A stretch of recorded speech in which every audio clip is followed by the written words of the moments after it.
CEO की पत्नी सादे कपड़े पहने हर एम्प्लॉय के नाखूनों को देखती रही। कॉफी बांटने के बहाने उसने चुपके से सबके नाखून देखे और उनके चेहरे याद करने की कोशिश की। ऐसा इसलिए था क्योंकि उस सुबह अपने पति के लिए कपड़े धोते समय उसे अनजाने में एक गुलाबी नेल पॉलिश का कवर मिल गया था। शुरू में लिंग शुआंग ने इस पर ज्यादा ध्यान नहीं दिया और बस उसे कूड़ेदान में फेंक दिया, लेकिन जितना ज्यादा उसने इसके बारे में सोचा उसे उतना ही अजीब लगा। उसने तुरंत कूड़ेदान से नेल पॉलिश निकाली। एक औरत की समझ ने उसे अजीब बना दिया। उसने कपड़ा उठाया और कॉलर को छुआ, उसे कुछ भी अजीब नहीं लगा।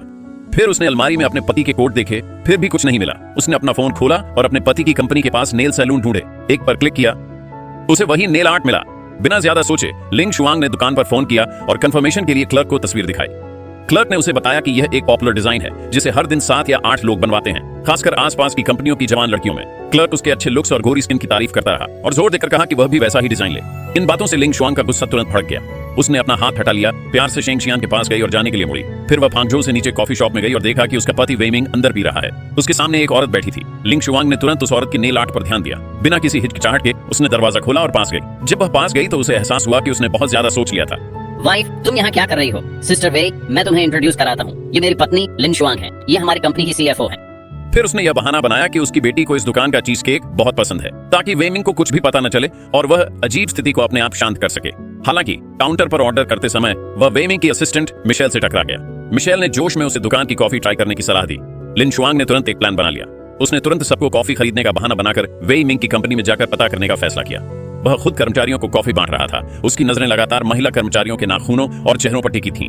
जब तक सारी कॉफी बांट नहीं दी गई उसे कुछ भी गड़बड़ नहीं लगी। फिर उसने एक खाली सीट देखी जिस पर एक जिम बैग रखा था। टेबल पर लगे नेम टैग पर जियांगशी दिख रही थी। वह थोड़ी देर और रुकने ही वाली थी कि वेइमिंग अचानक वहां आ गया। लिन शुआंग के पास हार मानकर पहले फांगझोउ से निकलने के अलावा कोई चारा नहीं था, लेकिन जैसे ही वह नीचे के एंट्रेंस पर पहुंची वह जियांगशी के पास से गुजर गई। उसी पल लिन शुआंग के छठे सेंस ने उसे अचानक उस नेम टैग की याद दिला दी जो उसने अभी देखा था। हालांकि इस चेकअप से कुछ नहीं मिला, फिर भी उसने हार नहीं मानी। उस औरत ने कुर्सी पर रखे जिम बैग को ध्यान से सुना और तुरंत उस दूसरी औरत को पहचान लिया जिसके साथ उसके पति का अफेयर चल रहा था। पता चला कि कुछ दिन पहले कपड़े धोते समय लिन शुआंग को अपने पति के कपड़ों से घिरा हुआ एक नेल पॉलिश कवर मिला था। नेल पॉलिश कवर के डिजाइन को देखते हुए वह वेइमिंग की कंपनी में गई और आसपास देखा, लेकिन उसे कोई भी शक वाली औरत नहीं मिली। फिर उसकी नजर एक खाली सीट पर पड़ी जिस पर एक जिम बैग रखा था। लिन शुआंग ने चुपचाप जिम का नाम याद कर लिया। फिर उसने खाली सीट पर लगे नेम टैग को देखा, जियांगशी। औरत की छठी इंद्री ने उसे थोड़ा बेचैन कर दिया। घर वापस आकर उसने इसे जाने नहीं दिया। इसके बजाय उसने पिछली रात की वेइमिंग की वीचैट मोमेंट्स पोस्ट देखी। अपने वीचैट मोमेंट्स से लोकेशन का पता लगाते हुए लिन शुआंग होटल चली गई।